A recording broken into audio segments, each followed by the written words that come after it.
So what would I do if I had no credit in the year 2022? No credit cards, no loans, no credit to my name. But I wanted to get to a point where I could have, American Express cards and all these other cool credit cards and a very high credit score in the game. Grab your pen, grab your pad, let's talk about these things. Hey, what's up guys? I'm Josh Dawson, also known by CreditJoshy. In today's video, we will be talking about what you can do in 2022 to build credit if you had no credit. Some things I would do if I had to start from zero, and just the steps that you have to take and knowing what's going on in the world to make the best decision about your credit and credit card journey. Now, something it is very, very important to understand is that the economy is going through it right now. Crypto's crashing crazy. Gas prices are at an all-time high. It's like World War III out there. Ukraine, everything going on. It's just a wild time. So it's very important that you have your credit, you have your personal finances in check so that these things can affect your life as least amount as possible. Because trust me, if there was a time to have great credit, it is now. So before I pour it on you, please consider hitting that like button and hitting that subscribe button. It quite literally changes my life. It allows me to do this more. It allows me to do this thing that I love called YouTube that I'm so passionate about. So please consider doing those things. So what is credit good for? What is a credit card good for? Credit is essentially a scoring system developed by the United States to let businesses, lenders, loan companies, banks know how responsible you are with your money. This score is made up of a few different categories that lump up and equal your credit score. Having good credit can allow you to buy a house, buy a car with low interest, do so many things that you wouldn't be able to do if you didn't have good credit. And more importantly, and my favorite, credit cards allow you to fly for free, get cash back, get things for free. It is so much better than using debit. It is unbelievable. And that is one of the biggest takeaways I want you to get from this video is that credit, you should be using it and you should be spending it responsibly. Number one, I would find someone who would allow you to be an authorized user on their credit card. Becoming an authorized user is when somebody who already has a credit card allows you to join their credit card on like a joint account, and whatever they do to affect their credit will also affect your credit. So if you have someone who is super responsible, super on top of it, always knocking their stuff out, your credit score will reflect that. But if you have someone who's irresponsible, unfortunately it will affect your credit score negatively as well.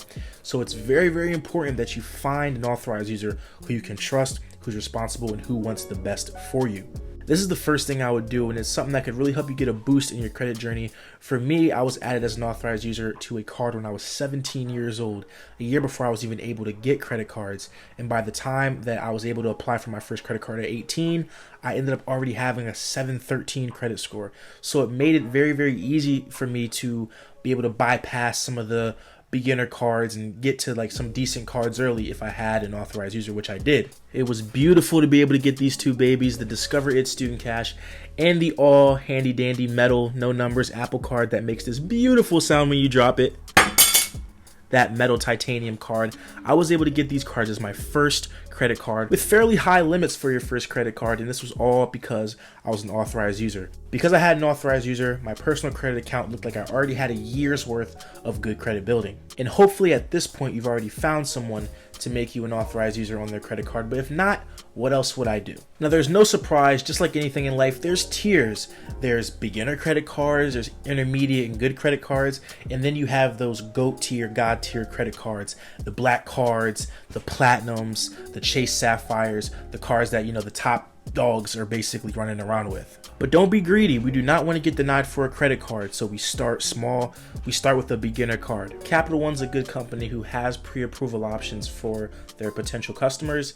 Also, American Express actually has pre-approval as well. Even though I feel American Express is one of the best credit card companies out there, it does not hurt to go fill out a pre-approval application just to see what your options are and what you can get.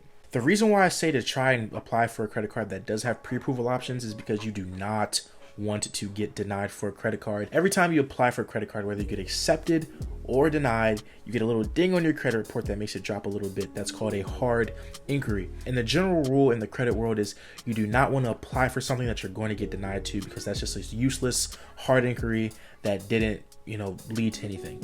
So yeah, if you're a college student, cards like the Discover It Student Cash. If you're not, the Discover It or the Capital One Platinum or even secured credit cards are good options for you. So at this point, maybe, hopefully you have an authorized user and you have maybe 1 or 2 beginner level credit cards, but you're ready. Maybe it's 3, 4, 5 months into your credit card journey and you feel good. You feel like, you want to step up. You feel like you want to, get some of these better cards that you hear some of these YouTubers talking about. So you analyze your score at this point, whether you're in the mid 6s, high 6s, or even the 7s, go ahead and re-up, check those pre-approval options again to see if you're eligible for something better. So many credit cards are good nowadays that the beginner credit card and intermediate credit card sections and tiers are almost kind of blended into each other. You can consider a Citibank a beginner credit card or a great credit card. Same thing with like the Chase Freedom Flex.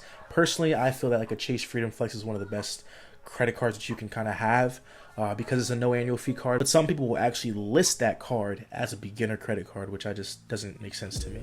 So after a few months, basically the same process that you did with the beginner credit card, you would do for intermediate credit cards. Now, intermediate credit cards are not a guaranteed hit. It is not a guaranteed acceptance. So if you are denied for that credit card, you can do what's called calling the reconsideration line. If you do, hopefully not apply to a credit card and get denied, you can actually call the bank. It's a specific section that handles just reconsideration and basically plead your case. Plead to them why you think you deserve the card and hopefully get that ruling overturned into an acceptance. This actually happened to me when I got my American Express Blue Cash Preferred and Chase Freedom Flex on the same day. I got the American Express, but I was denied for the Chase card. So I called the reconsideration line and they got me right. So if you're trying to build credit fast and have a high credit score fast, trying to play like kind of like that quick game, a lot of people don't talk about this, but this is something that I feel helped me and something that can maybe help you when trying to build credit new in this year and trying to, run that score up really fast. I would consider a small loan. The reason why I say getting a small loan can significantly help you build your credit is because of that pool I was talking about earlier. Your credit score is pooled from a bunch of different categories that make up that grand total score. And one of those things that it pulls from is credit diversity. How many lines of credit do you have? Do you have a car note? Do you have a small loan? Do you have credit cards? Do you have a mortgage? How many different types of credit do you have? What are you paying on time? All these things help your score. So the more things you have in your pool, the higher and quicker your score can go up. So to this point, if I were starting over, I would find an authorized user. After that, or at the same time, find a beginner credit card. I would ride that out for a couple months and then I would start searching for an intermediate credit card. Before or once I find an intermediate credit card, I'll get a small loan to take out and just pay that for a couple months. Once you're at this point, just stay steady. I know you want the Amex Golds and all these nice cards, but just stay steady for at least like 5 more months. So maybe around your 6th or 7th month, you'll be ready to apply for those super nice credit cards like the American Expresses, like those Chase cards. And then you're in the higher tier card range. Once you have an American Express, in my opinion, because I'm a fanboy, as you can see, once you have an American Express or a Chase card, I feel like you're in pretty good shape. And after that, it's just coasting and being responsible, paying your bills on time, and letting that credit score grow. So guys, understand it's not rocket science to build credit. It just takes time and it takes understanding how to do it. I know that it's a very trying time in this world right now, but honestly, all you can do is control what you can control, and your personal finances are one of those things. But I really appreciate you guys watching this video. If you made it to the end, hit that like button, smash the subscribe button, and say Amex, AMEX in the comment section to let me know that you're here supporting me. I really appreciate it. And like I said, please subscribe. It quite literally changes my life. You can check out some more credit videos on my channel and some other things that I have done, and I really appreciate it. See you next time.